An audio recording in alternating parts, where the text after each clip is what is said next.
Okay, guys, let's rank the best Star Wars Battlefront 2 players of all time. Like how you would rank athletes, a mixture of eye tests, stats, and championships. And by cock size. And the greatest hair. Right. Anyway, number one has to be Kratos. He statistically has the highest kill-death ratio of any player, has the most championships, and led the highest win percentage team in BFC history. Plus, he could pull a Belichick and lift 3 dog piss randoms working at Walmart and carry them to a 3-0 win from getting awards on every map, big or small. And he did it without an ego, admitting fault and not chastising others, all while telling his team where to be and leading them. Yeah, he led LSJ better than you ever led the USA, Sleepy Joe. If he was your VP, he'd carry you to re-election. Shut up, Donald. You're just mad I dethroned your wrinkly Palpatine-looking ass. Quiet, both of you. I see we can agree to put Kratos a 1. Yes, obviously the god goes number 1. I like his hair. No arguments from me. Number 2, I'd say is Shotdown. Controversial as he's playing arguably the most ineffective class in the game, but he has the highest grunt KD ever, has the highest win percentage of any individual player in BFC history, has been playing the longest of any player, has the second most tourney wins and championships among grunts, and is one of only a few to win championships at multiple classes. The most dominant grunt I've ever seen, and I've seen a lot of grunting, trust me. I'm the second best at grunting. I grunt so hard. He also ditched his girlfriend to play. I respect a man who prioritizes video games over women. He's also such a nice, respectful lad. It's a shame he went on vacation for some of his prime years. Maybe he went down to Mar-a-Lago with you, Donnie boy. Joe, your head has been on vacation since Battlefront came out. I'm surprised you remember he was gone for a bit. Relax, Donald. He beat you fair and square. I agree, his vacation years will prevent him from surpassing Scar's amount of rings, but his skills on the sticks warrant this spot. Shotdown also had some really clutch moments to win championships for LSJ as Whirlwind on Naboo and for AA on Jabba's versus LSA. Moving on to number 3. Honestly, this is a toss-up between Lack and Iceman. Both are really good at Rocket and leading teams.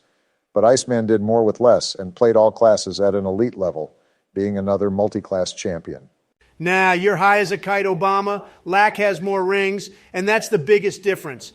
These ladders were class-specific, and Rocket is the most in-demand class. The Los Angeles Kings grabbed these scrubs by the pussy and molded them into winners. Plus, Iceman joined his team, not the other way around.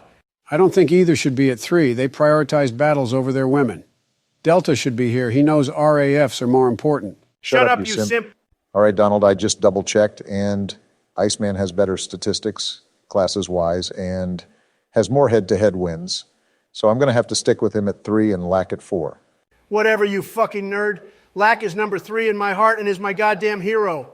I need to go poop. But also I veto Trump's vote, because fuck him.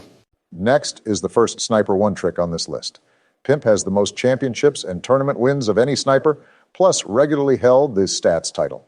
People dreaded LSJ picking Camino or Cash Chic, as it was all but guaranteed Pimp would take over. He was a little goofy sometimes, but his comms were on point. I really like this guy, let me tell you. He broke the rules and double-clanned to get battle experience, and then used crack and all sorts of PEDs to put him over the top. A real OG brother, though he ain't black because he didn't vote for me. I don't blame him. Honestly, me neither. Oh, sad face.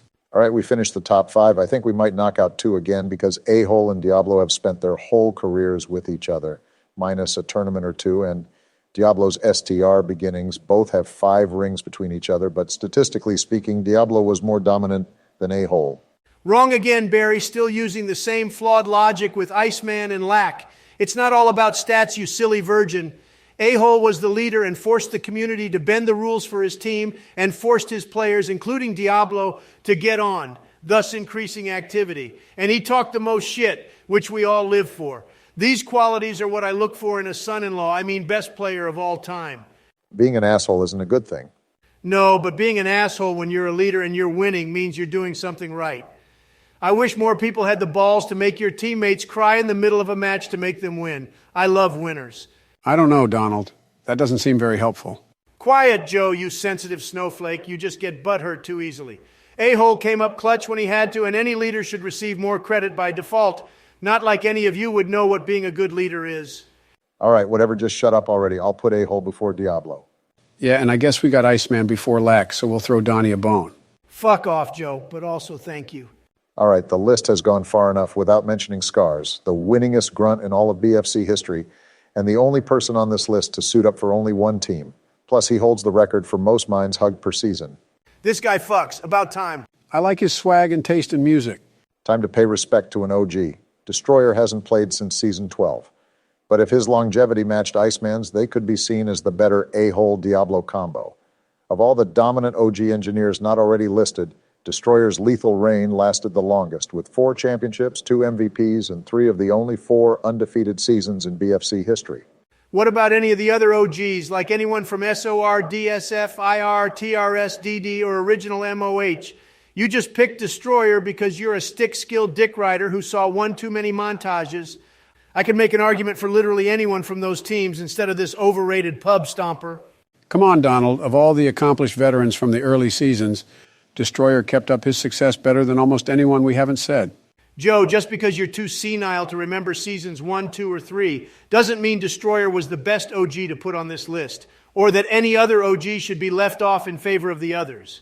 Maybe we're victim of recency bias in the VODs/stats era, but Destroyer was built different. People remember when he was on, it was over before it even began.